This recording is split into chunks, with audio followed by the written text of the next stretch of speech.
It's Mix 1079 and Andre Styles, and the pleasure to be backstage right now at concert 102 for Ed Sheeran. Is that correct?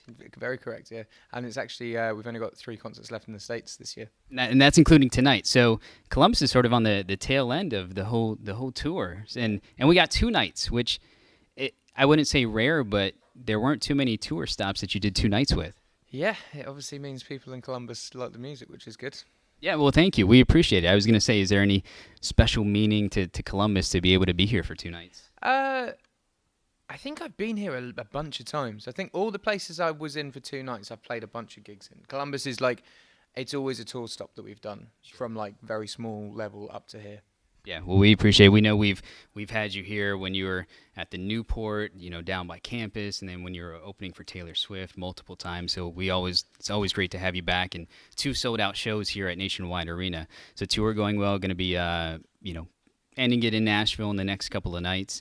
I was actually at the show last night, and I saw you come out for the encore, and you had on a Blue Jackets jersey. Yeah.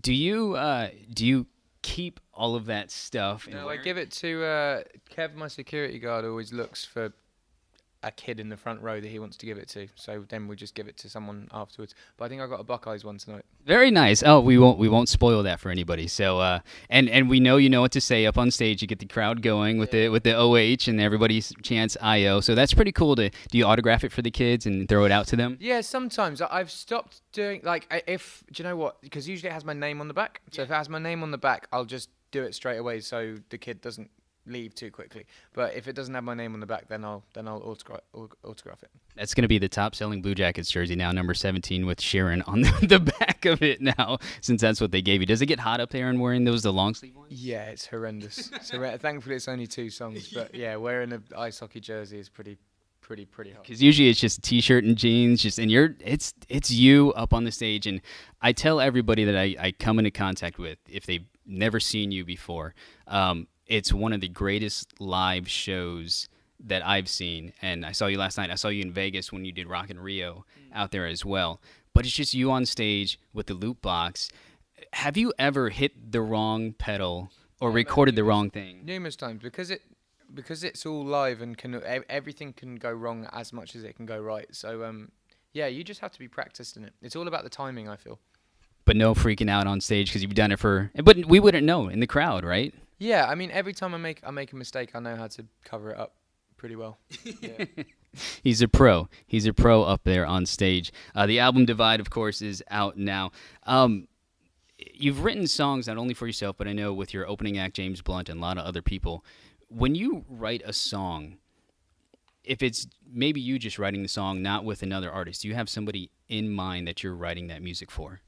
Yeah, it depends. If I get asked to write a song for someone, then yeah, they're always in mind. But like that's 50% of the time, and the other 50% is just people being like, "Have you got any songs?" So it just depends. Have you turned anybody down that said, "Ed, I want you to write," and you said, "You know what?" And you don't have to announce them by name. No, I think I don't really care who sings the songs. I just want them out there. Like I just want people to hear the songs. So yeah, I don't really care at all. When you've written a song and you've given it to somebody else, have you maybe almost not regret, but said, you know what, I should have kept that for myself?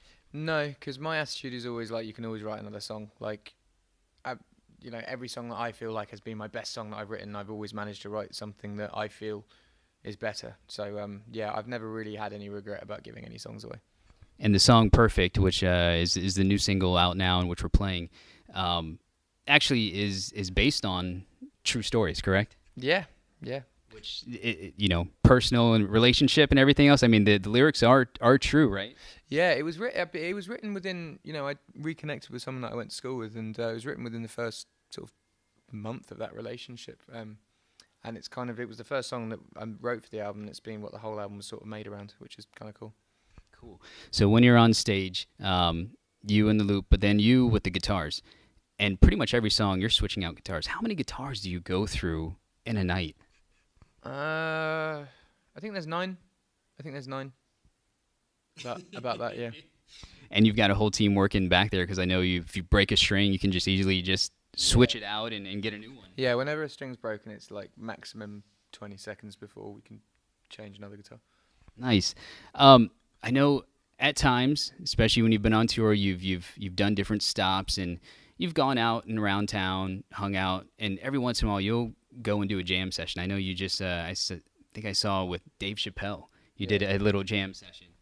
What is a what is a song that one of your songs that somebody has covered that you think was the best? There's an artist in England called Jamie Cullum who covered "Shape of You" for his YouTube channel. That was really impressed by that. And then do you have a go-to song when you go on stage? Yeah, usually like with Chappelle's band, because they've all at some point played with Stevie Wonder. I'd just pick a Stevie Wonder song to start off with. How much backstage or on stage are there people just spouting out Chappelle Show stuff? Uh, do you know what? I've never realised that. I've never realised that. No, I don't think. I think in those situations, because it's nothing to do with comedy, it's just music. I don't. Yeah, I don't think there's any of that. Do you think you would feature him or have him on a next album or on a song? No, because I don't think he'd want to do that either. But if he ever does a skit, I'd love to be involved in it. Yeah. So if the Chappelle Show comes back, or if he has some sort of movie, or even SNL maybe, because I know he was a host on SNL last season. If they bring him back and maybe you're the musical guest, can always include you in one of those. Yeah, I'd be open to that. One of the last questions I want to ask you is, when you first started out in 2011, you probably had some goals in mind, right? Have those goals changed now over with 3 albums and awards and everything else? I think everything's got a lot bigger than anyone expected it to be. So the goalposts change. Yeah. So I don't know. I don't know what my goal is at the moment. My goal is just, I think at the moment, to make Perfect as big as it can be. Which I think it would be huge. And then, what is the craziest thing a fan has ever done or given you? I got made a Monopoly board once of my whole career by a fan, like perfect Monopoly board, and all the money was related to the albums, and the Community Chest and Chance were questions of my career. That was probably the coolest thing. So 2 years ago, when you got the lion tattoo on your chest, I decided to support you, and Thank you. got Ed Sheeran Is that on actually my tattooed chest. on you? No, it is not. That is an airbrush that I had done in support of you with the lion tattoo. So, and I signed it to Ed with love from Andre Styles Mix 1079. So that's yours. No problem, no problem. I mean, that's how much we appreciate you here in Columbus and with Mix 1079. We've been behind you since the start, and we love the music. We hope you keep coming back to Columbus, and hope there's more great music to come from you. Perfect. Thank you so much, man. No problem. Thank you.